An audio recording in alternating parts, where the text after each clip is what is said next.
You're here because you want to get up to speed on something important fast to cut through the noise.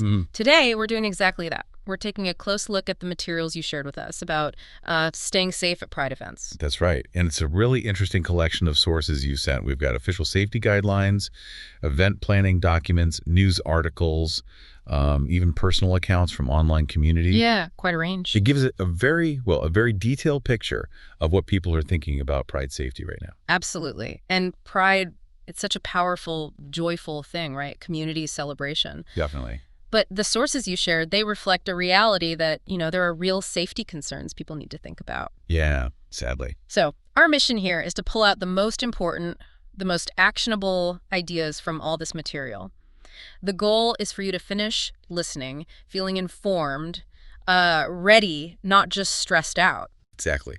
Empowered, hopefully.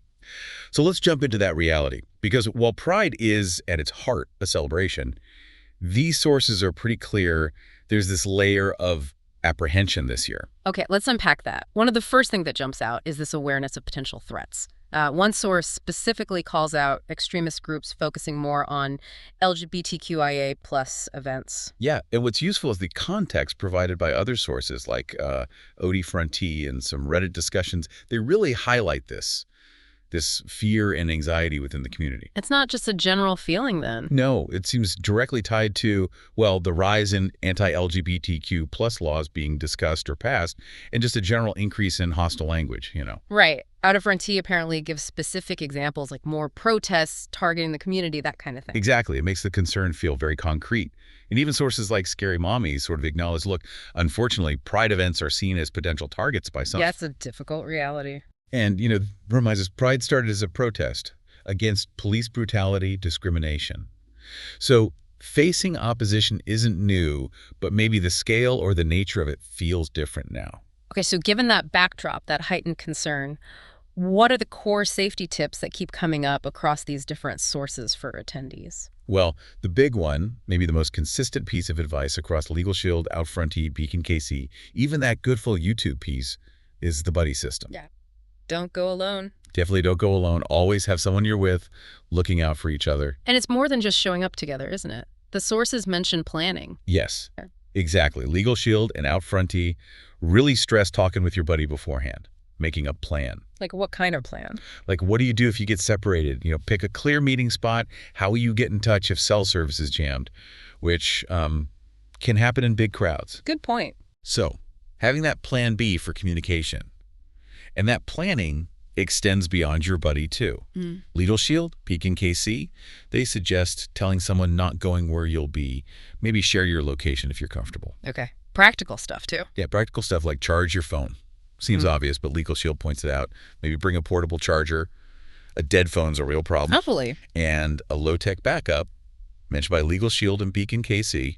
Write down emergency contacts, just in case. Phone lost, battery dead, you still have those numbers. Smart. Okay, so that covers who you're with, communication. What about just being aware? Situational awareness, Yeah. Huge. Comes up in Legal Shield, navigating crowds, Beacon KC, Goodful. It means really paying attention. Paying attention to what specifically? Knowing where the exits are, always. Whether you're in a venue or just on a parade route, thinking about escape routes, maybe alternative meeting spots if things get chaotic. One source, Andorra, even talks about organizers designing events to help with this, like structurally separating participants from potential protesters, using the layout itself for safety. That's interesting, thinking about event design proactively. Now, something that feels really important in tense situations, trusting your gut. Oh, absolutely. Legal Shield, Scary Mommy, Out of Friend, Beacon KC, they all say it. Trust your instincts. Yeah. If a situation feels wrong, feels unsafe, Get out. just leave. Remove yourself. Don't second guess it. Your safety comes first. Period. And the basics, like taking care of yourself physically. Yeah, don't forget the Goodful, the Pride Parade Safety Guide, all mention these. Seems small, but being dehydrated or sunburned makes you less alert, less able to cope. Right. It all connects. It does. And then there's the classic see something, say something. Legal Shield and Scary Mommy bring this up. If you see something suspicious or actual violence, report it to event staff, to security, whoever's appropriate. Okay. And one last general tip from the Pride Parade Safety Guide.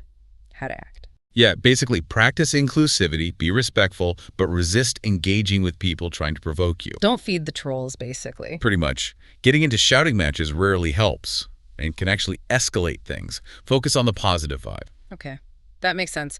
Now, we have to touch on something heavier, but unfortunately it's in the sources. Active shooter situations. The official guidelines and them address this. What's the core advice? The absolute number one recommendation is run.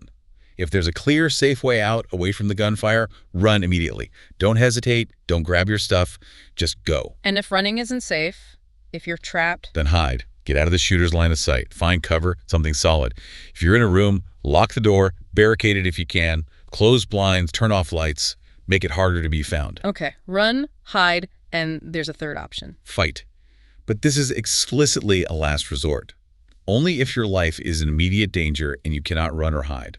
What does fight entail in this context? It means committing fully to aggressive action, working with others if possible, using whatever you can find as weapon chairs, fire extinguishers, anything.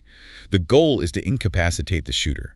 It's grim, but it's about survival when there are no other options. It's incredibly difficult to even think about. What about afterwards? If you're safe, help others get to safety if you can do so without putting yourself back in danger. And when police arrive, stay calm. Follow their instructions precisely. Hands visible, no sudden movements. Vital information, even if we hope it's never needed. Let's shift to families. Scary Mommy had tips specifically for parents, right? A big part of it is preparation before the event.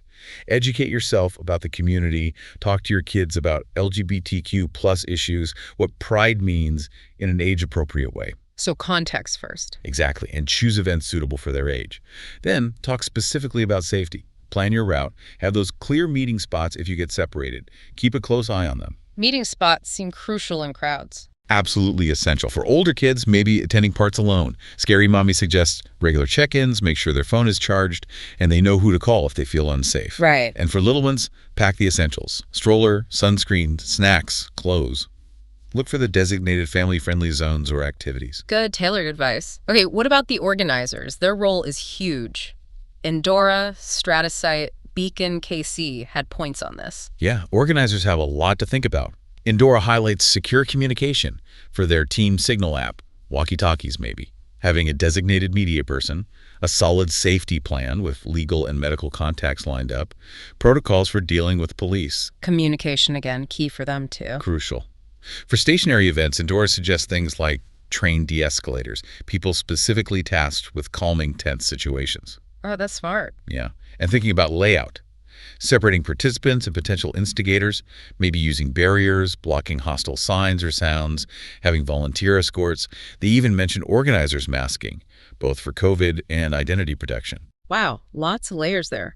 What about for parades, which are moving targets, essentially? Even more complex. Endora lists things like planning support at the front, middle, back, having spotters looking at buildings, roofs, checking for suspicious packages, training marshals, making sure they prioritize participant safety with police, watching for people concealing identities, slower walkers at the front to set the pace, bike support maybe at the rear, crowd support teams educating people as they go. Sounds like a military operation almost. Stratasite had a more general event planning perspective. Right. Stratasite emphasizes risk assessment first. Figure out the potential hazards, then build a detailed incident action plan. What goes in that plan? Roles, responsibilities, communication chains, evacuation routes, assemble points, maps, on-site medical, security details, access control, crowd limits, behavior rules, how you'll communicate with the public during the event. Comprehensive. And training. Absolutely essential. Stratasite says train all staff on the procedures, drills, tabletop exercises, and coordinate closely with local authorities, police, fire, EMS, Beacon KC, and Outfront T. Also remind attendees, hey, it's okay to ask organizers about their security plans and police presence. Good to know you can ask. Now, dealing with instigators, unfortunately it happens. Endora and Legal Shield had advice here. Yeah, the main takeaway. Limit engagement. Don't get drawn in. Endora points out they often want a reaction to film and use later. So don't give it to them. Exactly. And Legal Shield warns, absolutely no physical contact.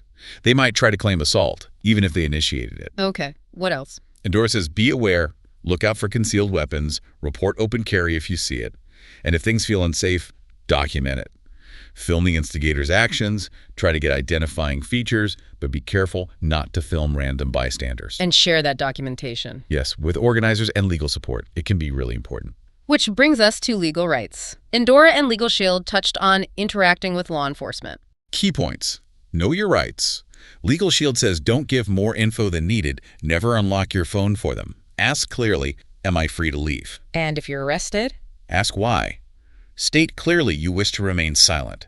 Ask for a lawyer immediately. Endora adds, try to get the officer's ID number. Legal Shield also notes that big crowds can sometimes lead to unexpected legal issues, so having emergency legal contact info handy is a good idea. Definitely good to know the basics. Okay, another crowd issue, crush safety. Navigating crowds and Goodfull had tips. Yes. First, always know your exits. Have an exit strategy. Try to stay away from barriers, walls, fences where people could get pinned. Makes sense. Follow instructions from organizers or authorities. If you get caught in a dense pack, try to make breathing room, cross your arms over your chest, or adopt that boxing stance, fists up a bit. Why a boxing stance? It protects your rib cage, your diaphragm, helps you breathe if the crowd surges, gives you a bit more stability too. If a surge happens, try to move with it diagonally if possible towards the edge. Protect your chest. And if you fall? Try to get up immediately. That's the priority. Mm. If you absolutely can't, curl up on your side, protect your head and organs, and if you can, help others who've fallen. Really practical, potentially life-saving advice. Okay, shifting slightly. Harm reduction came up in them and out front. Right. For people who might use recreational drugs, the strong advice is test your substances, especially for fentanyl, which is increasingly common and dangerous. Okay, what else? Carry naloxone Narcan and know how to use it. It can reverse opioid overdoses. And for people in recovery, out front suggests having your support tools ready. Know your triggers in a potentially stimulating environment like Pride. Taking care of yourself in all aspects. Exactly. It's all part of staying safe. So we've covered a lot of potential risks, a lot of precautions, but there's another message in sources like Beacon KC and Outfront T, right, about not letting fear win. Absolutely. That's a powerful counter message. They emphasize that showing up, being visible, being proud is a form of resistance against hate. Don't let fear stop you from celebrating your community and identity. Focus on the joy, the connection. Precisely. Focus on the strength and solidarity that Pride represents. So bringing this all together, it's really clear from all the materials you shared. Pride is vital. Its celebration is community.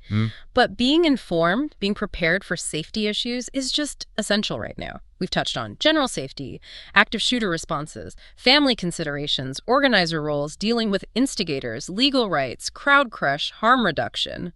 A lot. Yeah, it's a wide range. And hopefully digging into these sources like this has pulled out the really key actionable things for you, our listener. The idea is you feel more knowledgeable, more prepared, and maybe a bit less overwhelmed thinking about attending or supporting Pride. So as you process all this, maybe think about one proactive step you could take. Could be talking through a safety plan with friends you're going with. Could be looking up the specific plans for your local Pride event. Or even just generally practicing being more aware of your surroundings in any crowded public space. Right. That collective awareness, that preparation, it really does help make things safer for everyone.